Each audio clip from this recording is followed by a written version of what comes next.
Okay, life after death. I would like, since I speak with some animation, with some energy, if not passion, on this subject, I would like to say, I'm not an atheist. Atheists are foolish too. They're making a statement that they can't possibly support that's unsupportable. I'm what I call a neseist, that is, a person who says we know nothing, have never known anything, will never know anything, and I also believe that we know this to be true, that every statement we make to the contrary, we make knowing that that statement is untrue. At bottom we know nothing, that nothing is provable, nothing is demonstrable, nothing is even very believable. We know this to be true. Everything, every statement, every time we say I know something, we're lying. The only time we can say I know, and this is trusting language, is that I know nothing. That's the only statement a human being can make that is true. And that assumes that language has some validity.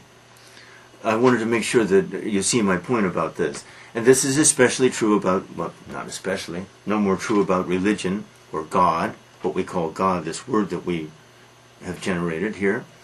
Now, does this mean that there is no God? Well, I'd like to throw that word away, but it's entirely possible that the mystical experiences of the religious geniuses have some, that they have been aware of something that we can't discuss, that we can't name.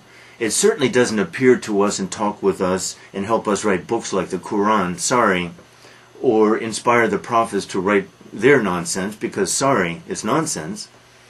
That is, it's nice wishful thinking, and it has inspired lots of people, but sorry, God didn't tell Isaiah anything, and God didn't tell Moses anything, and God didn't tell Muhammad anything. This God is a vast force, is unnameable, unthinkable, inconceivable. Okay. Is it possible that this deity, I'll call it, I like to call it, exists? Well, of course, the word exist even has no meaning here. It's all inconceivable. So our religions are toys, I think. Our attempts to generate morality, to find sanctions and absolute assurances that morality is valid. Is this true? I'm afraid not. No, I'm afraid it's not true. And life after death, can we discuss this? No, we know nothing. Now, these OBE, we have to create these acronyms for these things. It shows how cheap, the level of cheap popular culture. Acronyms are sure indications of cheap, low-level, vulgar popular culture. Now, how can I make statements like that? This implies that there is some upper and lower. Do I believe that? Not really. My statements about this have no meaning either. But I will label them, in my opinion, this way. That is, not serious. Not seriously thought out. But in the end, nothing is seriously thought out. Nothing. Okay, out-of-body experiences, we've all heard about them. People, they all have the same experience, the long tunnel. By the way, this is described in Tolstoy's famous long short story, Death of Ivan Ilyich, in about 1900. The same tunnel. And other people maybe had it before, but I think Tolstoy's influence on this is huge. That is, these people read Tolstoy's Death of Ivan Ilyich in some undergraduate class and have built careers on this, collecting this psychic data. Their message is all the same. NDE, near-death experience, is the same. That is, death is nothing to fear, fear not. That's a nice message, but totally unfounded. Believe it if you wish. If it brings you comfort, wonderful. Believe whatever you want. If it brings you comfort, wonderful. But at bottom, you know it's nonsense. That is unfounded, unprovable, of course, indemonstrable, of course. And when I use those words, I'm assuming that language and logic and discursive reason are valid. Huge assumption, and in the end, probably nonsense. Language is this crude tool that we use, and we agree that these terms have this meaning. But we can't say anything very meaningful, except we know nothing. And even that may not have any validity at all. Now, I can believe William James in Varieties of Religious Experience, classic, around 1910. James says that there are layers of reality, and sometimes we pass out of our common sense rational layer, and we have glimpses of other layers. This is possible. After all, what I said before, what is reality except our imposing our little patterns? And this is Kant, and I think Kant's guess is as good as better than anybody's until he gets into morality and God and all that. The comforting images that some of these people offer us of these. I was on the layers of reality that William James mentioned.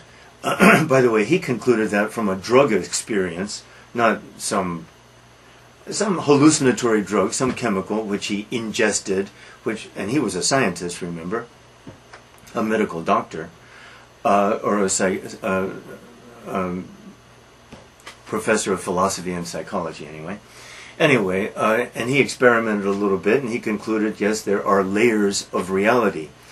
And our intense determination to remain in what we call our common sense rational at that layer is kind of comical too. But I can believe that. Why not? Because I believe really we know nothing. And really a remark like James's and these other things remind us that we know nothing. But we don't know anything about these other layers either. And our word layers is interesting. Let's take the word layers seriously for a moment. Layers is an arbitrary word, a metaphor, of course. Layers of anything, layers on the Earth's surface, layers of an onion, right? It's a metaphor that we use to try to get at meaning, to try to impose our human little words on reality. In the end, ineffectual, in the end, kind of comical. If we take them too seriously, it's okay. What's the difference between a fool and a non-fool? What's the difference between a believer and a neseist? Not much. But I'm pretty sure that neseism is right, if language is right. That is, that we know nothing, never have, never will. That it's inherent in our condition to be unable to know anything. That it's inherent in our condition because of language, because of perception, because of consciousness. The vast limitations of all these. It's inherent in our condition that we know nothing, can say nothing. Why do we pretend to pursue knowledge and truth? Desperation, I think. I think it's our fear of death. I think that explains most of what we do and say. All pretenses to knowledge are based on a flight from that truth, I would say. Thank you.